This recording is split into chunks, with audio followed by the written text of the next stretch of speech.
Okay, now I don't want to alarm anybody in this room, but it's just come to my attention that the person to your right is a liar. Also, the person to your left is a liar. Also, the person sitting in your very seats is a liar. We're all liars. What I'm going to do today is I'm going to show you what the research says about why we're all liars, how you can become a lie spotter, and why you might want to go the extra mile and go from lie spotting to truth seeking, and ultimately to trust building.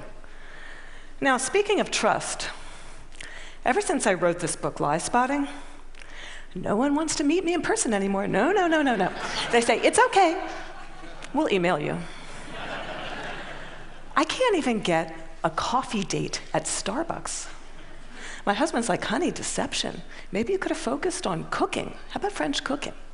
So before we get started, what I'm going to do is I'm going to clarify my goal for you, which is not to teach a game of gotcha. Lie spotters aren't those nitpicky kids, those kids in the back of the room that are shouting, gotcha, gotcha. Your eyebrow twitched. You flared your nostril. I watched that TV show, Lie to Me. I know you're lying. No. Lie spotters are armed with scientific knowledge of how to spot deception. They use it to get to the truth, and they do what mature leaders do every day. They have difficult conversations with difficult people, sometimes during very difficult times. And they start up that path by accepting a core proposition. And that proposition is the following: lying is a cooperative act. Think about it. A lie has no power whatsoever by its mere utterance. Its power emerges when someone else agrees to believe the lie. So I know it may sound like tough love, but look, if at some point you got lied to, it's because you agreed to get lied to. Truth number one about lying: lying's a cooperative act. Now, not all lies are harmful. Sometimes we're willing participants in deception for the sake of social dignity, maybe to keep a secret that should be kept secret. We say, nice song. Honey, you don't look fat in that, no. Or we say, favorite of the digerati. You know, I just fished that email out of my spam folder. I'm so sorry. But there are times when we are unwilling participants in deception, and that can have dramatic costs for us. Last year saw $997 billion in corporate fraud alone in the United States. That's an eyelash under $1 trillion. That's 7% of revenues. Deception can cost billions. Think Enron, Madoff, the mortgage crisis, or in the case of double agents and traitors like Robert Hansen or Aldrich Ames, lies can betray our country. They can compromise our security. They can undermine democracy. They can cause the deaths of those that defend us. Deception is actually serious business. This con man, Henry Oberlander, he was such an effective con man, British authorities say he could have undermined the entire banking system of the Western world. And you can't find this guy on Google. You can't find him anywhere. He was interviewed once, and he said the following. He said, look, I've got one rule. And this was Henry's rule. He said, look, everyone is willing to give you something. They're ready to give you something for whatever it is they're hungry for. And that's the crux of it. If you don't want to be deceived, you have to know, what is it that you're hungry for? And we all kind of hate to admit it. You know, we kind of wish we were better husbands, better wives, smarter, more powerful, taller, richer, the list goes on. Lying is an attempt to bridge that gap, to connect our wishes and our fantasies about who we wish we were, how we wish we could be, with what we're really like. And boy, are we willing to fill in those gaps in our lives with lies. On a given day, studies show that you may be lied to anywhere from 10 to 200 times. Now, granted, many of those are white lies. But in another study, it showed that strangers lied 3 times within the first 10 minutes of meeting each other. Now, when we first hear this data, we recoil. We can't believe how prevalent lying is. We're essentially against lying. But if you look more closely, the plot actually thickens. We lie more to strangers than we lie to coworkers. Extroverts lie more than introverts. Men lie 8 times more about themselves than they do other people. Women lie more to protect other people. If you're in an average married couple, you're going to lie to your spouse in 1 out of every 10 interactions. Now, you may think that's bad. If you're unmarried, that number drops to 3. Lying's complex. It's woven into the fabric of our daily and our business lives. We're deeply ambivalent about the truth. We parse it out on an as-needed basis, sometimes for very, very good reasons, and other times just because we don't understand the gaps in our lives. That's truth number 2 about lying. We're against lying, but we're covertly for it in ways that our society has sanctioned for centuries and centuries and centuries. It's as old as breathing. It's part of our culture. It's part of our history. Think Dante, Shakespeare, the Bible, news of the world. Lying has evolutionary value to us as a species. Researchers have long known that the more intelligent the species, the larger the neocortex, the more likely it is to be deceptive. Now, you might remember Coco. Does anybody here remember Coco the gorilla, who was taught sign language? Coco was taught to communicate via sign language. Here's Coco with her kitten. It's her cute little fluffy pet kitten. Coco once blamed her pet kitten for ripping a sink out of the wall. We're hardwired to become leaders of the pack. It starts really, really early. How early? Well, babies will fake a cry, pause, wait to see who's coming, and then go right back to crying. 1-year-olds learn concealment. 2-year-olds bluff. 5-year-olds lie outright. They manipulate via flattery. 9-year-olds, masters of the cover-up. By the time you enter college, you're going to lie to your mom in 1 out of every 5 interactions. By the time we enter this work world, and we're breadwinners, we enter a world that is just cluttered with spam, fake digital friends, partisan media, ingenious identity thieves, world-class Ponzi schemers, a deception epidemic. In short, what one author calls a post-truth society. It's been very confusing for a long time now. What do? Well, there's steps we can take to navigate our way through the morass. Trained lie spotters get to the truth 90% of the time. The rest of us, we're only 54% accurate. Why is it so easy to learn? Well, they're good liars and they're bad liars. They're no real original liars. We all make the same mistakes. We all use the same techniques. So what I'm going to do is I'm going to show you 2 patterns of deception, and then we're going to look at the hot spots and see if we can find them ourselves. We're going to start with speech. I want you to listen to me. I'm going to say this again. I did not have sexual relations with that woman, Miss Lewinsky. I never told anybody to lie, not a single time, never. These allegations are false, and I need to go back to work for the American people. Thank you. Okay, what were the telltale signs? Well, first we heard what's known as a non-contracted denial. Studies show that people who are overdetermined in their denial will resort to formal rather than informal language. We also heard distancing language, that woman. We know that liars will unconsciously distance themselves from their subject using language as their tool. Now, if Bill Clinton had said, well, to tell you the truth, or Richard Nixon's favorite, in all candor, he would have been a dead giveaway for any lie spotter that knows that qualifying language, as it's called, qualifying language like that, further discredits the subject. Now, if he had repeated the question in its entirety, or if he had peppered his account with a little too much detail, and we're all really glad he didn't do that, he would have further discredited himself. Freud had it right. Freud said, look, there's much more to it than speech. No mortal can keep a secret. If his lips are silent, he chatters with his fingertips, and we all do it. No matter how powerful you are, we all chatter with our fingertips. I'm going to show you Dominique Strauss-Kahn with Obama, who's chattering with his fingertips. Now, this brings us to our next pattern, which is body language.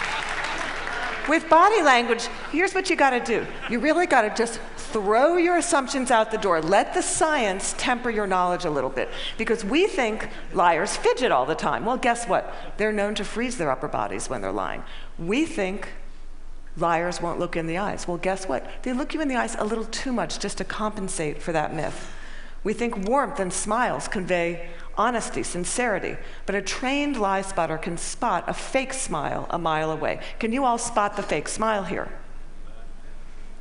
You can consciously contract the muscles in your cheeks, but the real smile's in the eyes. The crow's feet of the eyes, they cannot be consciously contracted, especially if you overdid the Botox. Don't overdo the Botox. Nobody will think you're honest. Now we're going to look at the hot spots. Can you tell what's happening in a conversation? Can you start to find the hot spots to see the discrepancies between someone's words and someone's actions? Now, I know it seems really obvious, but when you're having a conversation with someone that you suspect of deception, attitude is by far the most overlooked but telling of indicators. An honest person is going to be cooperative. They're going to show they're on your side. They're going to be enthusiastic. They're going to be willing and helpful in getting you to the truth.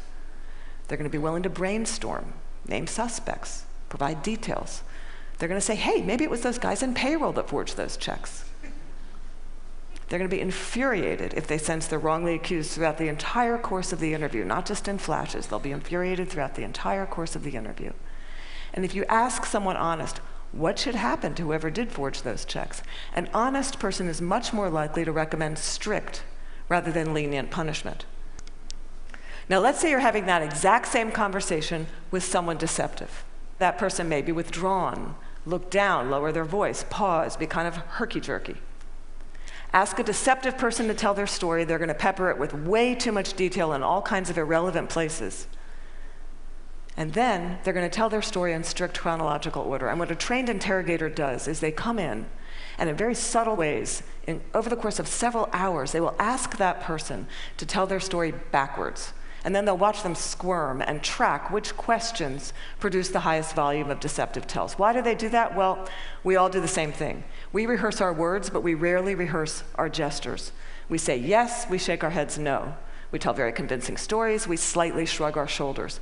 We commit terrible crimes, and we smile at the delight in getting away with it. Now, that smile is known in the trade as duping delight, and we're going to see that in several videos moving forward, but we're going to start, for those of you that don't know him, this is presidential candidate John Edwards, who shocked America by fathering a child out of wedlock. We're going to see him talk about getting a paternity test. See now if you can spot him saying yes while shaking his head no, slightly shrugging his shoulders, lots of be happy to participate in one. I know that it's not possible that this child could be mine because of the timing of events, so I know it's not possible. Happy to take a paternity test and would love to see it happen. Are you going to do that soon? Is there somebody that you can't? I'm only one side. I'm only one side of the test, but I'm happy to participate in one. Okay, those head shakes are much easier to spot once you know to look for them. Now, there are going to be times when someone makes one expression while masking another that just kind of leaks through in a flash. Murderers are known to leak sadness. Your new joint venture partner might shake your hand, celebrate, go out to dinner with you, and then leak an expression of anger. And we're not all going to become facial expression experts overnight here, but there's one I can teach you that's very dangerous and that's easy to learn, and that's the expression of contempt. Now, with anger, you've got two people on an even playing field. It's still somewhat of a healthy relationship, but when anger turns to contempt, you've been dismissed. It's associated with moral superiority, and for that reason, it's very, very hard to recover from. Here's what it looks like. It's marked by one lip corner pulled up and in. It's the only asymmetrical expression, and in the presence of contempt, whether or not deception follows, and it doesn't always follow, look the other way, go the other direction, reconsider the deal, say, no, thank you, I'm not coming up for just one more nightcap, thank you. Science has surfaced many, many more indicators. We know, for example, liars will shift their blink rate, point their feet towards an exit. They will take barrier objects and put them between themselves and the person that's interviewing them. They'll alter their vocal tone, often making their vocal tone much lower. Now, here's the deal. These behaviors are just behaviors. They're not proof of deception. They're red flags. We're human beings. We make deceptive, flailing gestures all over the place all day long. They don't mean anything in and of themselves. But when you see clusters of them, that's your signal. Look, listen, probe, ask some hard questions, get out of that very comfortable mode of knowing, walk into curiosity mode, ask more questions. Have a little dignity. Treat the person you're talking to with rapport. Don't try to be like those folks on Law and Order and those other TV shows that pummel their subjects into submission. Don't be too aggressive. It doesn't work. Now, we've talked a little bit about how to talk to someone who's lying and how to spot a lie. And as I promised, we're now going to look at what the truth looks like. And I'm going to show you two videos. Two mothers, One is lying, one is telling the truth. And these were surfaced by researcher David Matsumoto in California. And I think they're an excellent example of what the truth looks like. This mother, Diane Downs, shot her kids at close range, drove them to the hospital while they bled all over the car, claimed a scraggy-haired stranger did it. And you'll see when you see the video, she can't even pretend to be an agonizing mother. What you want to look for here is an incredible discrepancy between horrific events that she describes and her very, very cool demeanor. And if you look closely, you'll see duping delight throughout this video. But at night, when I close my eyes, I can see Christy reaching her hand out to me while I'm driving, and the blood just keep coming out of her mouth. And that, maybe it'll fade too with time, but I don't think so. That haunts me the most.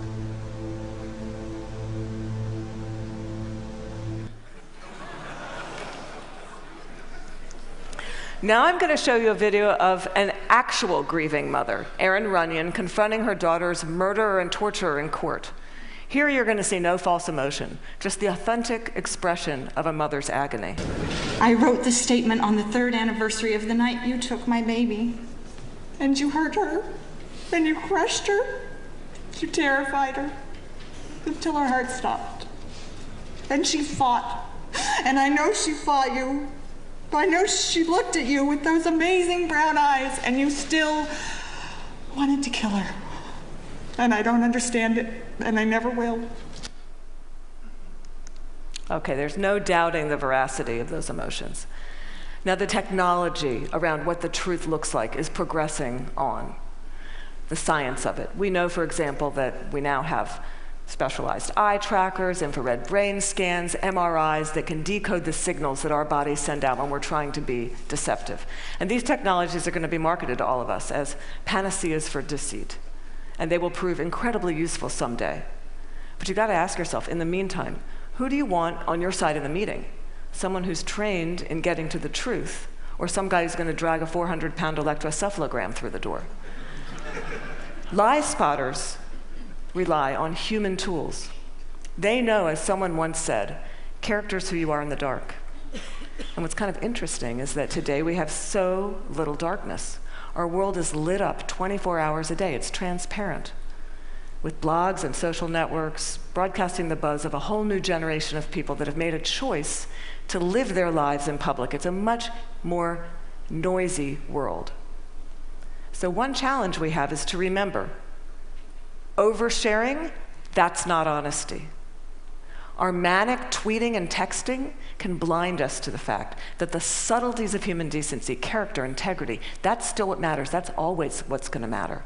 So in this much noisier world, it might make sense for us to be just a little bit more explicit about our moral code. When you combine the science of recognizing deception with the art of looking, listening, you exempt yourself from collaborating in a lie. You start up that path of being just a little bit more explicit because you signal to everyone around you. You say, hey, my world, our world, it's going to be an honest one. My world is going to be one where truth is strengthened and falsehood is recognized and marginalized. And when you do that, the ground around you starts to shift just a little bit. And that's the truth. Thank you.